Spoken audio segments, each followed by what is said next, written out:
এই ঐক্য একটা বার্তা দেয় যে ফ্যাসিবাদ প্রশ্নে, ফ্যাসিবাদ বিরোধিতা আমরা এখন ঐক্যবদ্ধ আছি। জুলাই গণঅভ্যুত্থান বাংলাদেশের ইতিহাসের বিগত সকল গণতান্ত্রিক আন্দোলন, স্বাধীনতা আন্দোলন, আমাদের উপনিবেশ বিরোধী আন্দোলন, সব কিছু গণ আন্দোলনের ধারাবাহিকতাই হচ্ছে জুলাই গণঅভ্যুত্থান।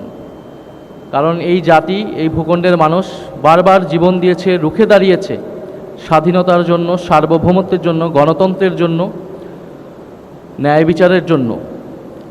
বিগত 16 বছরে বাংলাদেশে যে অভিজ্ঞতার মধ্য দিয়ে আমরা গিয়েছি, এটা বলার অপেক্ষা রাখে না। বাংলাদেশের ইতিহাসে সবচেয়ে নিকৃষ্টতম সময়, যেখানে বাংলাদেশের সকল রাষ্ট্রীয় প্রতিষ্ঠানকে ধ্বংস করে ফেলা হয়েছিল, দুর্নীতি, লুটপাট, গুম খুন, কী না অভিজ্ঞতা, কী না প্রত্যক্ষ করেছে এই দেশের জনগণ।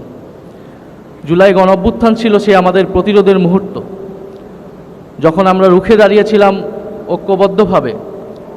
আমরা তখন জিজ্ঞাসা করি নাই কার রাজনৈতিক পরিচয় কি, কে কোন দল থেকে এসেছে, কে নারী, কে পুরুষ, কে ছাত্র, কে শ্রমিক, দেশে কিংবা দেশের বাহিরে। এই গণঅভ্যুত্থানে সবাই সমানভাবে অংশ নিয়েছে। RICL TMX, যুগের পর যুগ স্থাপনা থাকে মজবুত।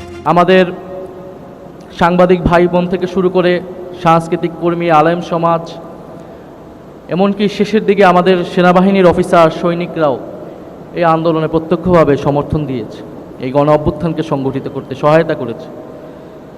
ফলে আজকের এই দিনটাকে আমরা জাতীয়ভাবে উদযাপন করতে পারছি, ব্যক্তিগতভাবে উদযাপন করতে পারছি, রাজনৈতিকভাবে উদযাপন করতে পারছি। এবং এই ঐক্য একটা বার্তা দেয় যে ফ্যাসিবাদ প্রশ্নে, ফ্যাসিবাদ বিরোধিতা আমরা এখন ঐক্যবদ্ধ আছি। আমাদের এই ঐক্য সুদৃঢ় হবে যদি সত্যিকার অর্থে আমরা জবাবদিহিতামূলক গণতন্ত্র প্রতিষ্ঠায় বাংলাদেশ যে লড়াই করেছে সেই বাংলাদেশকে আমরা তৈরি করতে পারি, যেটা রূপকার, যেটা রচিত হয়েছে জুলাই সনদে, গণভোটের গণরায়ে, যেটার জন আকাঙ্ক্ষা প্রতিফলিত হয়েছে। এবং ফ্যাসিবাদের বিচার, যারা গুম করেছে, যারা গণহত্যা চালিয়েছে, তাদের বিচার নিষ্পন্ন করা, সংস্কার বাস্তবায়ন করার মধ্য দিয়ে আমরা এই গণ অভ্যুত্থান দিবস এবং শহীদদেরকে তাদের যে ঋণ, সেই ঋণ আমরা কিছুটা হলেও শোধ করতে পারব।